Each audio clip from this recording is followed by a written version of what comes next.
Xin chào quý vị. Chào mừng quay trở lại kênh Trí Tuệ Phật Học. Đây là series Song Một Đời Không Uống. Tập 7. Đối diện khổ đau thế nào để không gục ngã? Trong tập trước, chúng ta đã nhìn lại ý nghĩa của đời sống qua việc làm lợi cho người khác.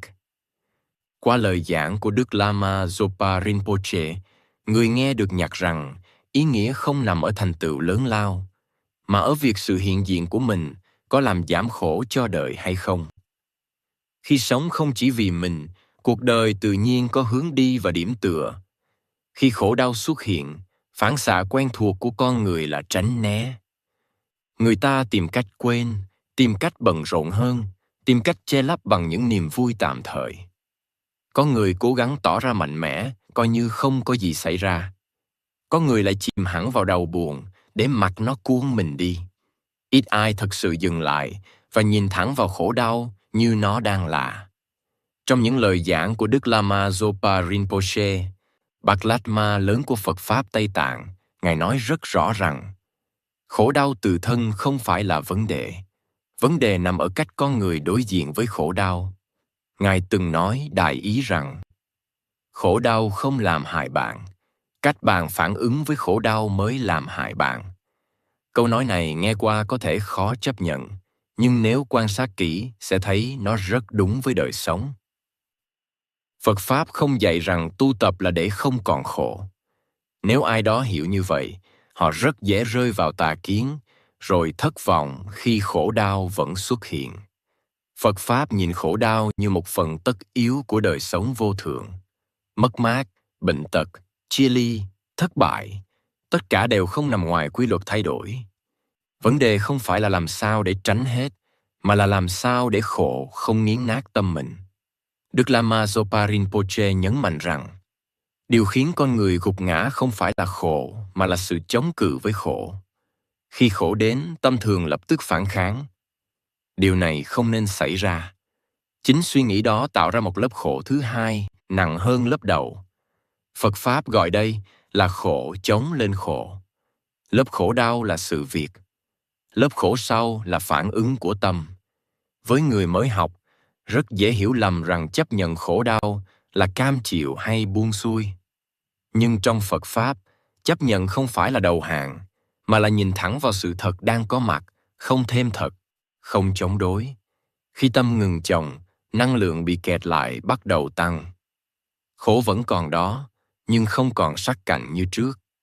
Đức Lama Zopa Rinpoche từng nói rằng, nếu biết cách sử dụng khổ đau, thì khổ đau có thể trở thành con đường tu tập rất mạnh. Ngài không nói điều này theo nghĩa lý thuyết, mà từ kinh nghiệm sâu sắc về tâm. Khi khổ đến, nếu người ta quay về quan sát phản ứng của mình, họ sẽ thấy rõ tham, sân, si đang vận hành như thế nào. Chính sự thấy rõ đó là trí tuệ đang sinh khởi. Trong Phật Pháp, có một khái niệm rất quan trọng là nhận. Nhận không phải là can răng chịu đựng, mà là khả năng ở lại với cảm giác khó chịu mà không làm điều gì gây hại thêm. Khi tâm có nhận, khổ đau không bị đẩy ra ngoài, cũng không bị nuốt trộn vào trong. Nó được nhìn thấy, được thở cùng, và rồi dần dần nó thay đổi. Đức Lama Zopa Rinpoche nhắc rằng khổ đau cũng vô thượng, giống như mọi hiện tượng khác.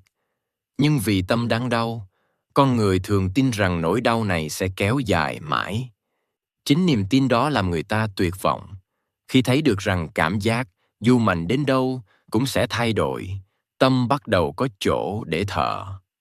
Một điều rất quan trọng mà Ngài luôn nhấn mạnh là đừng đông nhất mình với khổ đau.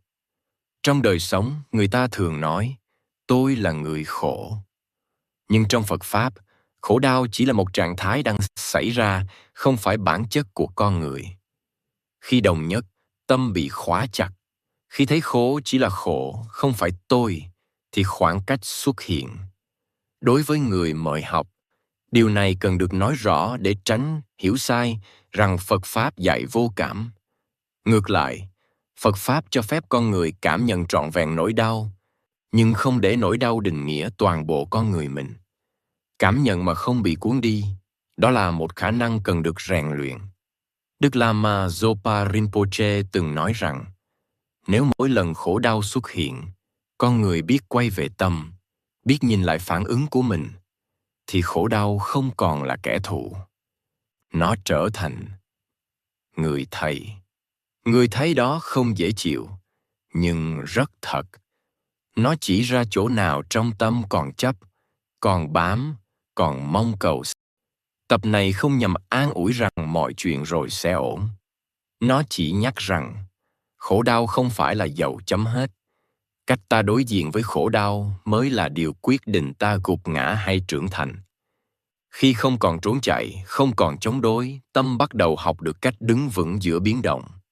Theo tinh thần Phật Pháp mà Đức Lama Zopa Rinpoche truyền dạy, sống một đời không uống không phải là sống không đau, mà là không để nỗi đau cướp mất sự sáng suốt của mình. Khi con người học được cách ở lại với khổ đau mà không đánh mất tâm, thì dù cuộc đời có nhiều sóng gió, họ vẫn không bị cuốn trôi. Trong tập tiếp theo, hành trình sẽ đi đến câu hỏi cuối cùng.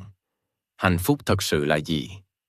Không phải là một cảm giác nhất thời, cũng không phải là điều phải tìm kiếm ở đâu xa, mà là kết quả tự nhiên của một đời sống được đặt đúng hướng, bắt đầu từ tâm.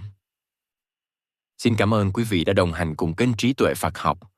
Xin chúc quý vị luôn mạnh khỏe, an nhiên giữa đời thường. Hãy nhấn like và subscribe kênh để không bỏ lỡ những nội dung hữu ích tiếp theo nhé.